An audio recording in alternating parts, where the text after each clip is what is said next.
Alright, welcome back to Satisfactory.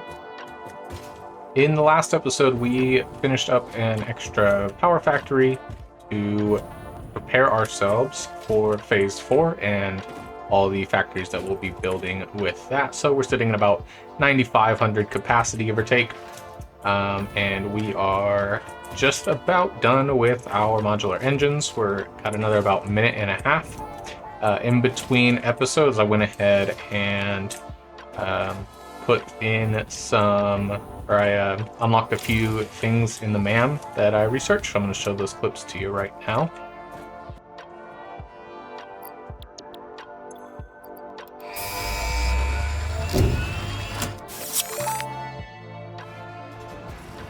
Milestone reached. The Blueprint Mark II improves upon the Mark I in every dimension, except for the metaphysical ones. This improvement was made available due to complaints from pioneers about other pioneers not being capable of managing their space efficiently. We listen to pioneers, always. Potential for harnessing alien energy completed.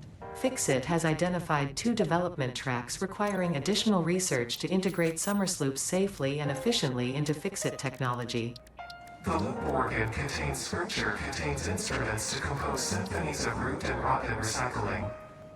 Shrines to evolution and revolution. I see. It seems we truly are building understanding. And now that we have all of our modular engines sent up to the space elevator, we can go ahead and finish up Phase 3.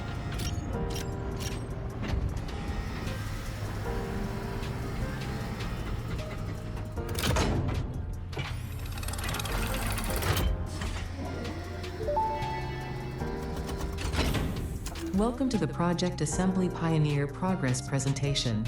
Congratulations, the Phase 3 project part shipment is finally ready for delivery. On delivery, Phase 3 will be completed and the main body will be constructed. You should know how this works by now. You'll get access to Tiers 7 and 8 in the hub. In fact, perhaps you should just go look at the technologies there yourself. It's all laid out so that even a monkey could understand it, so you should have no issues. Speaking of which, I don't think you need a reminder about project parts. Instead, I will be providing some interesting facts. Did you know the average pioneer succeeds at saving the day? Did you know the average pioneer knows how to optimize pipe throughput? Did you know the average pioneer stays late at work because they care about humanity? Anyway, I thought you might want to know more about your peers. Good luck in Phase 4. I don't believe that everybody does know how to use pipes correctly personally, but what do I know, right?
Phase 3 of Project Assembly completed. Fixit's predictions indicate pioneers should generally reach this point faster with above-average results, but we should all adjust our expectations according to the situation.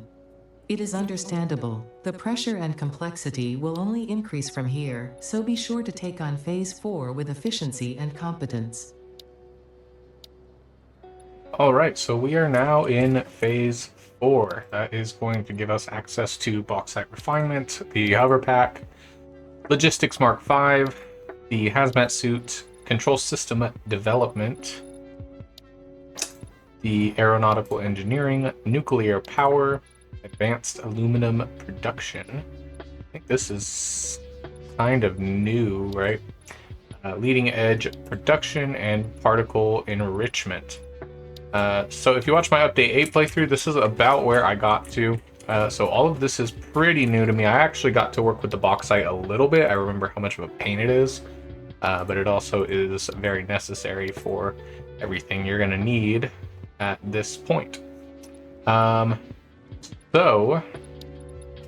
that will probably be the first thing we unlock. I'm going to go grab everything that I need for that. All right, and we've got everything that we need here, so let's dump these in.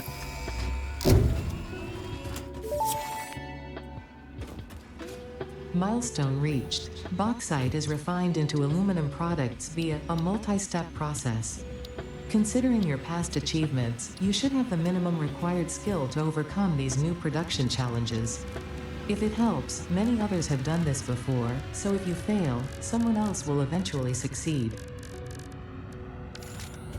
And that gives us some direction for today's episode. Obviously, building the alclad aluminum sheets is pretty important, since those are going to be your tier 5 belts, and everything that comes out of the aluminum process is going to go into everything else. So it looks like our options are in these areas. I believe I've worked with this area before. We have the one I worked with before was here. This is guarded by an irradiated charger that I don't want to deal with, and this area has been notoriously painful for me every time I've gone over. So I'm going to head over here to where the power plant we just built was. Alright, so to my knowledge, this is one of the easier areas on this side of the map that you can find your bauxite. The other few areas that I've found so far, at least from my update 8 playthrough, were like extremely hard to access because there were really strong enemies there, and we don't want to deal with that. So let's get this guy going. I don't remember exactly what it takes to get this up and running. I just remember that it is a lot of work. Right, so we need to go into alumina scrap, which is the first step in this process. Then the alumina scrap, I believe, goes into a constructor and makes your aluminum casings and your alcad. Is that not right? Alclad aluminum sheets. You need copper ingots and aluminum ingots. Right. Alright, let's see if we can remember how this works. So our miner is pushing 120 bauxite per minute. These guys require 120, so a nice even number there at the very least. Push this back a bit since the miner doesn't want to be kind to us, I suppose. We have our alumina solution. The alumina solution goes into another refinery. And I believe that is needing to be met with coal. Yep. There is a coal node not too far from here unless they changed that.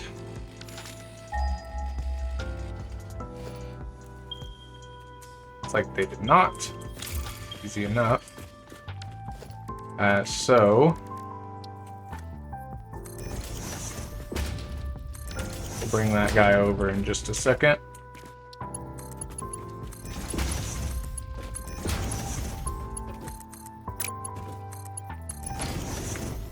So that is pumping 120 alumina solution. This requires 240, so we'll set this to 50%.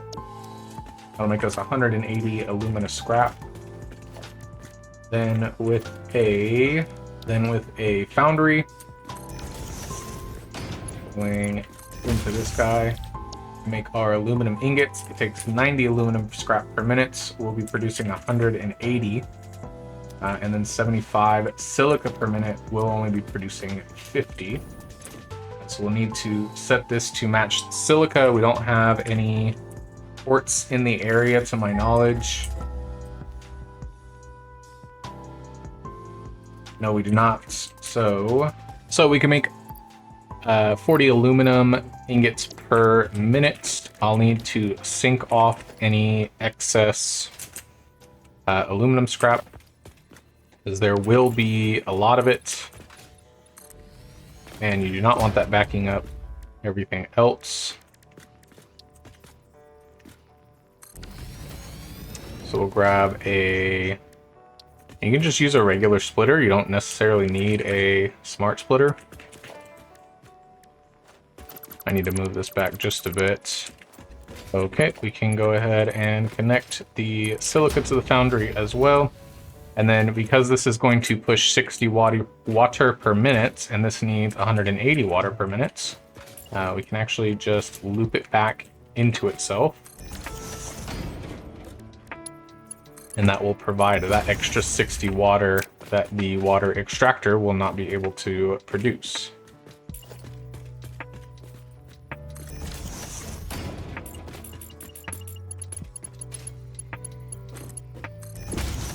At least not without overclocking it, of course.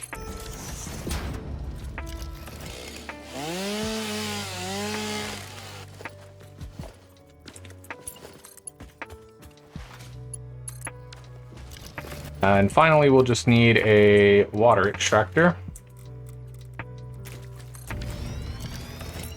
that can go directly into that. And we should be good to go. That should start making our aluminum ingots. Obviously, the aluminum ingots need to be made into something right now. All we can make it into is aluminum casings. So we can use 90 per minute for that. We're making 60. So I will set this to 45. Sorry, whatever this big long number is going to make.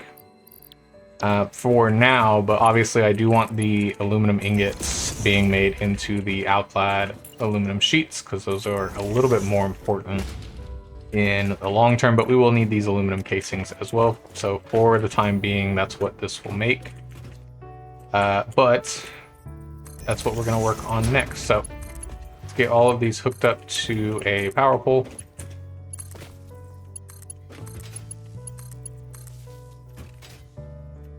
That is everything there. Set up a power switch. Only 125 on the power there, so not too bad at all. And we'll just need to connect this to the power down over there. There we go. And last thing I'll need to do is just hook up a miner for the coal here. Not gonna get too into it. I'm just going to hook this up to the power, and we're gonna run a nice long belt over here. I could set like a truck up or something to deliver this, since obviously it would be its own power resource. But for right now, I'm okay with doing this. We can kind of fix how it looks in the future if we need to.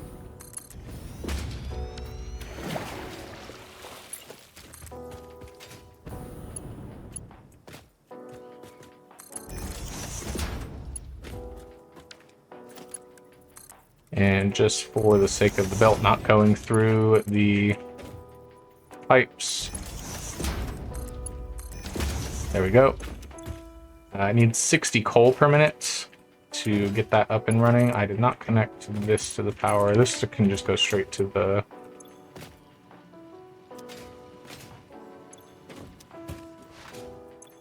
that guy, I suppose. 120 alumina solution per minute. We are making 120. Double checking all my numbers really quick. Might take some of this bauxite with me. Actually, I don't think you can actually use the bauxite for anything at this moment in time. I am going to overflow power shards in here quickly.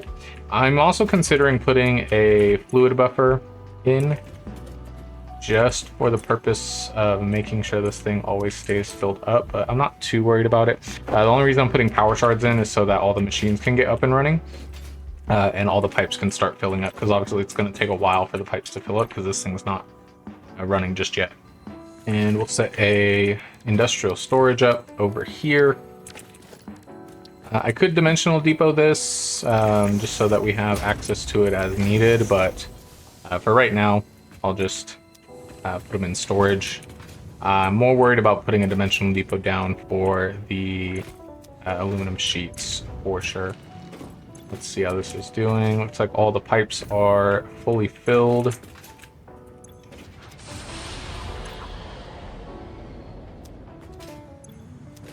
Yep, so I can go turn the water extractor back down. And there should be some excess water in here for a little while. Actually, let this just fill up all the way so that it can always have like a full set of water in it. All right, so this should be good to go. I'll let it continue making the aluminum casings for the time being. I'm not going to worry too much about saving some of the aluminum ingots, but inevitably we are going to come back and grab these. First, what I need to do is get some copper ore and bring it back over here, or I'll need to take the aluminum ingots and pull them back over to the copper. I found a slight alternative to bringing copper back to that specific node, and instead I could bring this bauxite ore that is in front of me. There's a copper node just on the other side of this mountain range right here, along with a pretty big pool of water that I could use to get the aluminum sheets up and running. I think that's what I'm going to do, is I'm actually going to grab the bauxite from here, and I will take it down to that copper node. So I'm going to build a little train station. I'm actually, this is the first time I'm doing this series, but just because this isn't like a real build, I'm more so just powering through to get to the build. I'm going to sort of fast forward 2 to 3 times speed, and I will meet you over by when I get the copper node up and running.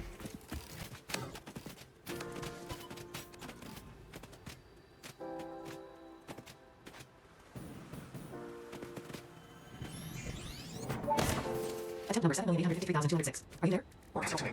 Ah, good. I think I understand better now. Your curves are beautiful. How inappropriate. Tell me more. Your minute tapestry follows the pattern. It's all those temples. It's harmonious. If I could blush, I would.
Okay, we have a way for our bauxite to get over here now.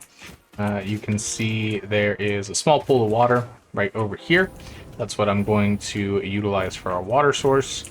And then we have our copper node here. I didn't check what kind of copper node it was. Hopefully it's at least a normal. It is. All right, and now we can set up our little factory here. The only downfall I kind of see to building all the way out here is that we are pretty far away from everything else. But it may be in our best interest just to build a really long hypertube coming out this way, or maybe just a train specifically for the transportation of getting over here.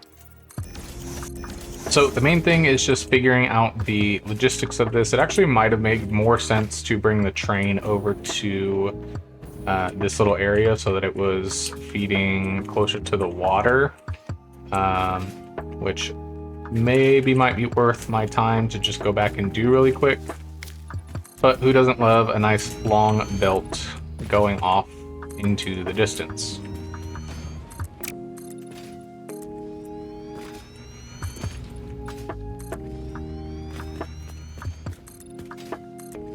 Right, so first things first, we'll need a refinery.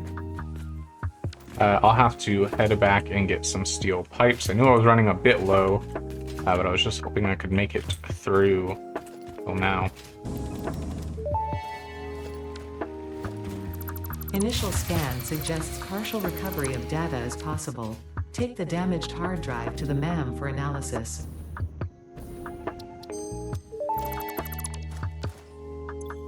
Zipline unlocked. When equipped, the zipline facilitates travel along power lines, regardless of whether the line is powered. Note: based on previous Pioneer events, Fixit recommends not using ziplines during thunderstorms and typhoons, or while drinking coffee.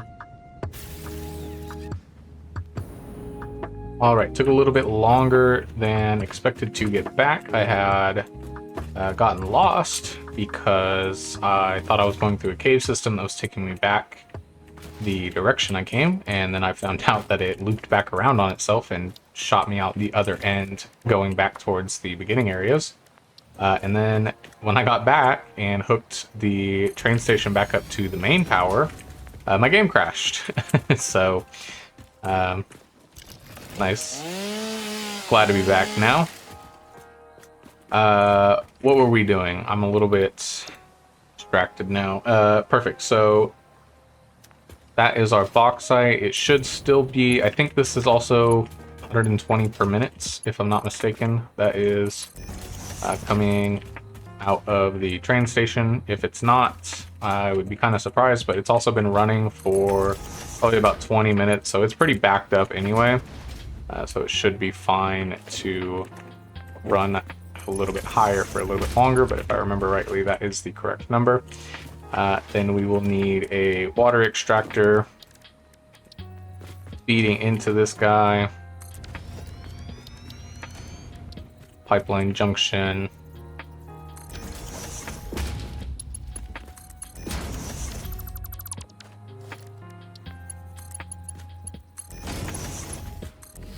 That. We'll hook that up to that. I should have threw a power tower down over here. I kind of forgot, but it is okay. This is going to feed into another refinery, of course. Okay, sadly, I already dealt with those enemies once, but my game crashed, so I think they respawned. Okay, 120 alumina solution. And just feed directly in. We'll set it to 50% speed since we're only doing 120. Ooh, coal. Coal around here. I didn't think about the coal. So this is guarded by an irradiated charger, but I can get it pretty easily. Not super easily, but somewhat easily. And then this one, it's going to be kind of a pain because I'm going to have to go all the way up there.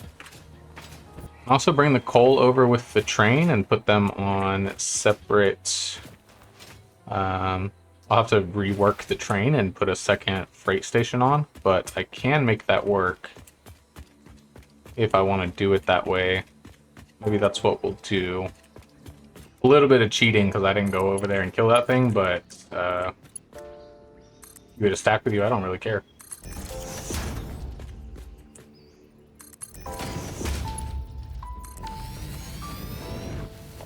Then it just needs to get hooked up to the power. There we go. Alright, now this train will bring over both the coal and the bauxites. Hopefully I set it up so these go to the right stations, but I don't think I did. I think I put the coal in the bauxite station and vice versa, unfortunately. But that's okay, I can fix that in a moment. Okay, and then I'll probably have to clear these lines out. But I can do that in a moment. I forgot, I wanted to bring up power. I wanted to bring power over here. And I forgot. Okay, so simply enough, I can flush this belt out with a storage container really quick. So once the coal starts going in, I can disconnect this line. Okay. Now all of this bauxite I can feed back in when I feel like. But in the meantime, bring the coal over. Throw it on a lift. Another lift here. There we go. This will start going in here. I'm not too worried about making sure the ratios are right, because with train stations, obviously, it just has to kind of keep up with itself. Then we can grab our bauxite. And I'm doing tier 4 belts just so that the belts kind of keep up with everything even when the train stops. I could put a buffer on them to help, but whatever, who cares, right? Alright, so that's the bauxite feeding in. Now I just need to get everything connected to some power. Connect that as well, why not? Alright, everything will start feeding in now. I actually want this pipe going to this part, because we're gonna wrap this pipe back around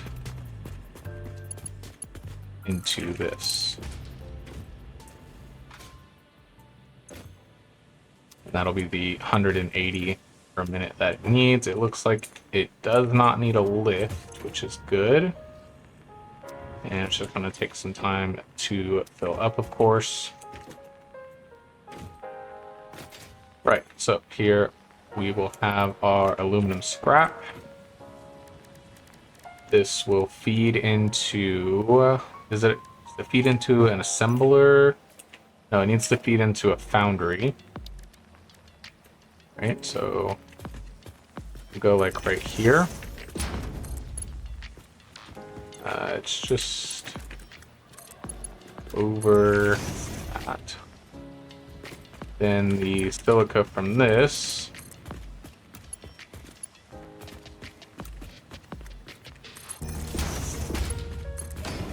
feeds into here. How we looking here?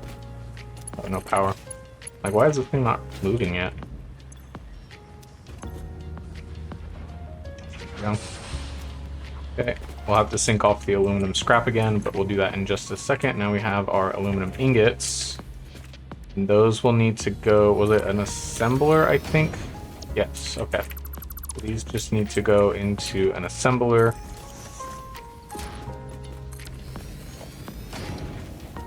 Put it like so. Miss the alignment just a little bit. Go like so. And we'll grab a... So how much copper does this need? 10? looks like nothing. We'll grab a smelter, put it right there.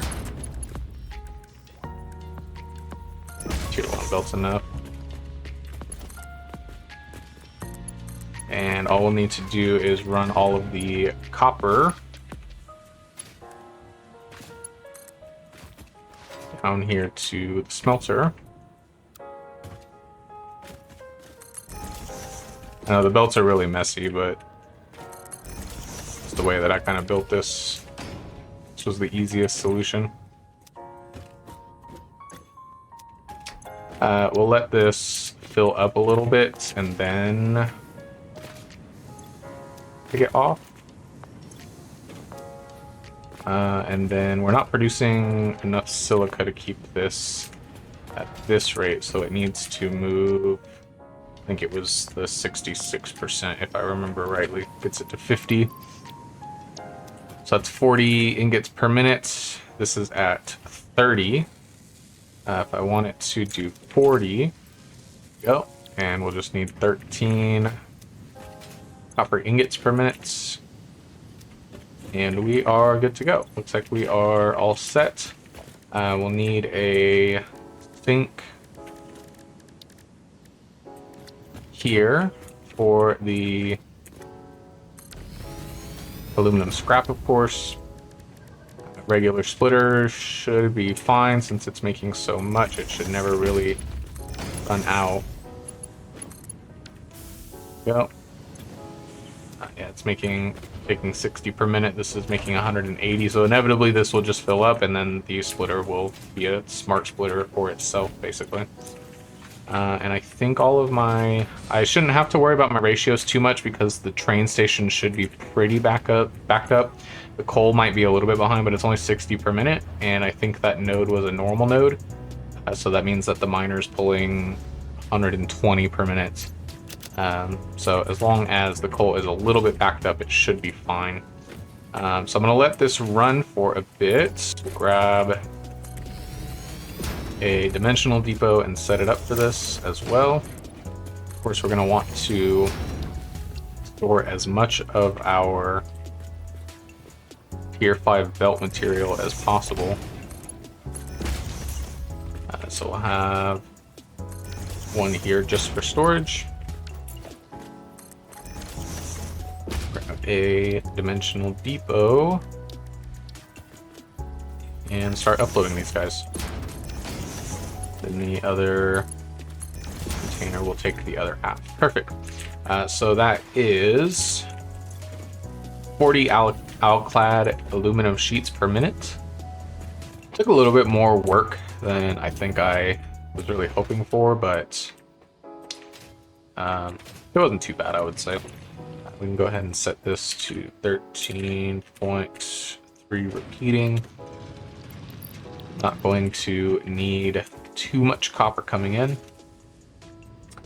And we could set the other miners to the correct numbers as well, but I think in the long run it won't really matter since, like I said, we're delivering via train station, so it's always going to kind of be backed up anyway. As long as they're pumping in enough, which they are. I know this one is using 120 and that one, the miner's taking out 120.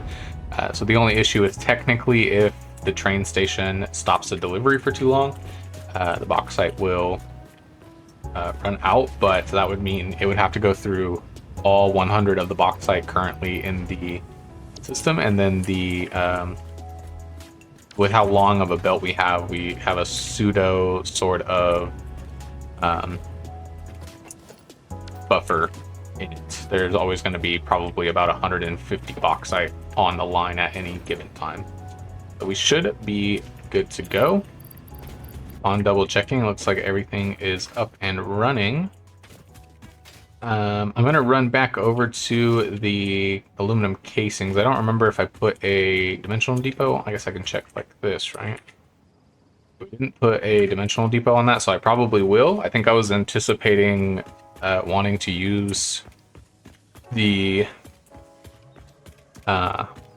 aluminum that we were getting from that for these, but since we just used a different bauxite ore location, not that big of a deal. So I'm going to throw a dimensional depot on that as well.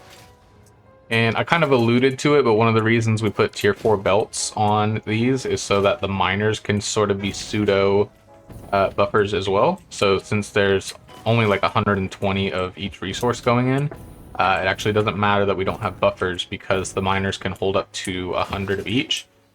So whenever the train stops from being able to take in, the miners will hold on to whatever's left over, and the belts will be buffers for themselves and inevitably just pump everything back in at the ratio that it needs to keep everything going. So fortunately, we did not need any buffers for this build, otherwise it would have taken up a little bit more space. But we'll throw a dimensional depot on this guy.